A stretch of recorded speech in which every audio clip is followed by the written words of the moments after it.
Well, welcome everybody. Glad you're here. Woo! If I didn't get a chance to say hi to you as you came in today, I want to give you a high five, hug, to let you know we're glad you're here. First Baptist Church, this is a great place to be. This is a good family. These are real people who many have put their faith and trust in Jesus. God is changing us from the inside out. Without Jesus, where would we be? But because of Jesus, we have hope for eternity, don't we?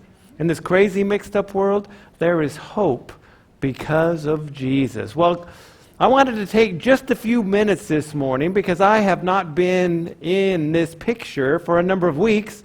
Take a couple minutes just to kind of catch you up with where I've been. I'm going to ask my lovely wife and girlfriend to come up, and we're going to take a few minutes and share with you as we step back into the reality of First Baptist Church. I thought we were sitting down there. I didn't get the up here memo. There we are. Testing, testing. Well, it is so good to be back. It's been a number of weeks that I stepped away and needed some time to rest, relax, take a deep breath, and just seek God's wisdom, not only for my life, but for us as a family at First Baptist Church. So I stepped away a few weeks ago, and one of the first things I decided, you know what? It would be a good thing for me to take my sweetie away for a few weeks. Well, we couldn't get away for a few weeks, but we did get a last-minute cruise. Oh, so just a few weeks ago, we stepped aboard the Norwegian Bliss, one of Norwegian Cruise Line's newest cruise ships.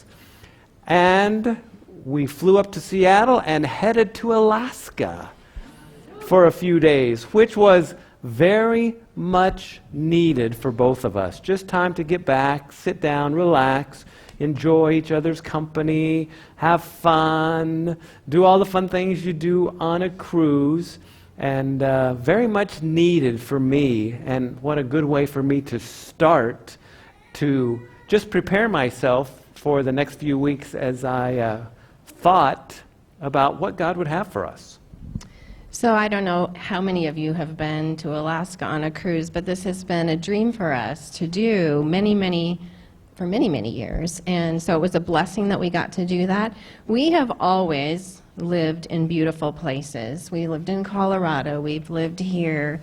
Wisconsin is beautiful in its own kind of way, yes. But when you see the majesty and the beauty and the untouched territory of Alaska, and we were leaving Ketchikan, it was one of the last ports, lining the shore were bald eagles. Where do you see that? I would say maybe 16 to 18. I'm like, Kim, there's another one, there's another.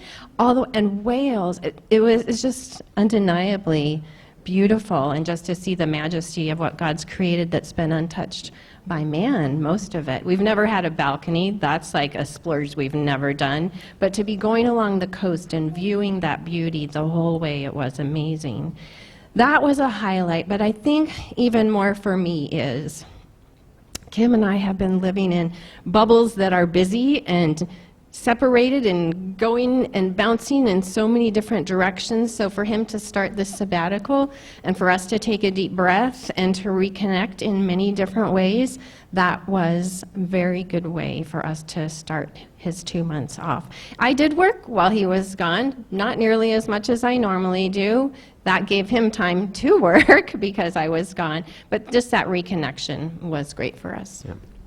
So we finished up our cruise and headed back to Seattle, spent the night in Seattle. And for those of you who've ever been to Seattle, that's a fun little city. You know, you go to Pike Street Market and you see all the different shops and the fish and all the things going on there, the Space Needle. And then we had a great night, great dinner on the ocean, and it was just good. And then we stepped aboard our flight and headed back to Sacramento. And I really did. I felt rested after those first few days and said, all right, God, I'm ready to listen, ready for some time in prayer, ready to have some wisdom from you, because my whole goal in this time away was to say, God, what do you have for us as a family at First Baptist Church?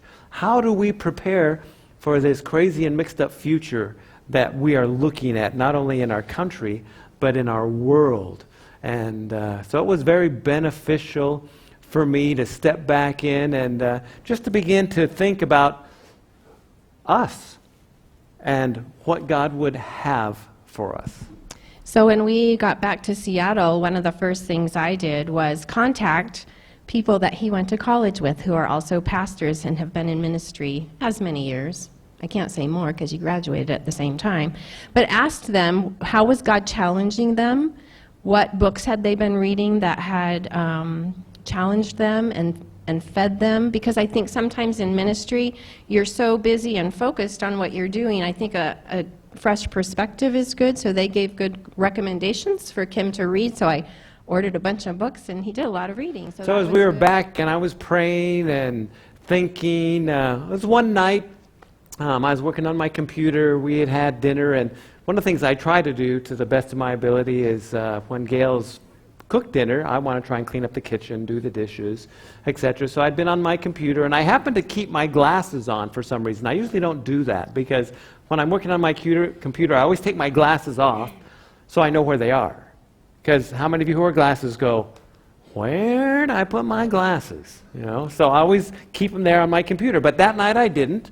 So I went into the kitchen and do my normal cleaning, dishes, sweeping the floor, mopping, these things that you do. And one thing I noticed with my glasses, because I had done that earlier in the week, I noticed there were some spots that weren't as clean as I would like them to be.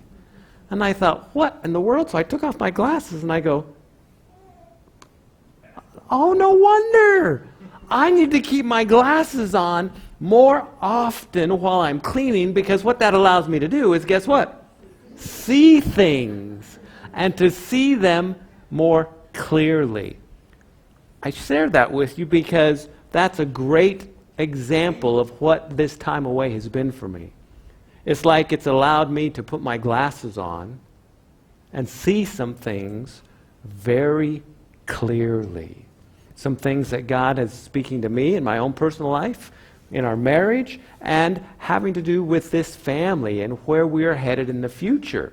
And there's a lot of things that I'm going to begin to put on the table over these next few weeks that you and I can look at.